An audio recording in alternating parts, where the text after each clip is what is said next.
السلام علیکم، آپ دیکھ رہے ہیں ڈیلی قدرت اور میں ہوں ظفر اللہ چکزئی۔ اب تک کی جو بڑی خبر آ رہی ہے وہ سابق وزیر اعظم میاں محمد نواز شریف کی والدہ محترمہ شمیم اختر لندن میں انتقال کر گئی ہیں۔ وہ اپنے بیٹے سے ملنے لندن گئی تھی اور پھر وہیں سے ان کے انتقال کی خبر آ رہی ہے۔ پاکستان مسلم لیگ نون کے رہنما عطا اللہ تارڑ نے سوشل میڈیا ویب سائٹ پر محترمہ شمیم اختر کے انتقال کی خبر کی تصدیق کی ہے۔ لندن سے آنے والی اطلاعات کے مطابق محترمہ شمیم اختر کی طبیعت گزشتہ 1 ماہ سے خراب تھی، لیکن گزشتہ چند روز سے ان کی طبیعت بہت زیادہ خراب ہونے پر ڈاکٹروں سے رجوع کر لیا گیا تھا اور ان کے ڈاکٹر روزانہ کی بنیاد پر ان کا معائنہ کر رہے تھے۔ اطلاعات کے مطابق محترمہ شمیم اختر کا انتقال ایون فیلڈ اپارٹمنٹس کے اندر ہی ہوا، جہاں ڈاکٹر ان کی عیادت کے لیے آتے تھے۔ سابق وزیر اعظم میاں محمد نواز شریف کی والدہ کا انتقال لندن میں ہوا، جہاں نواز شریف علاج کے لیے موجود ہے، جبکہ شہباز شریف اس وقت لاہور کے کیمپ جیل میں بند ہے۔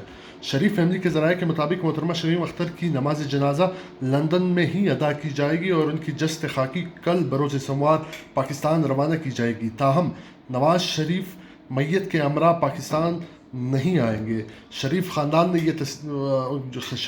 کے ذرائع ہیں وہ یہ تصدیق کر رہے ہیں کہ میاں محمد نواز شریف میت کے ہمراہ پاکستان نہیں آ رہے۔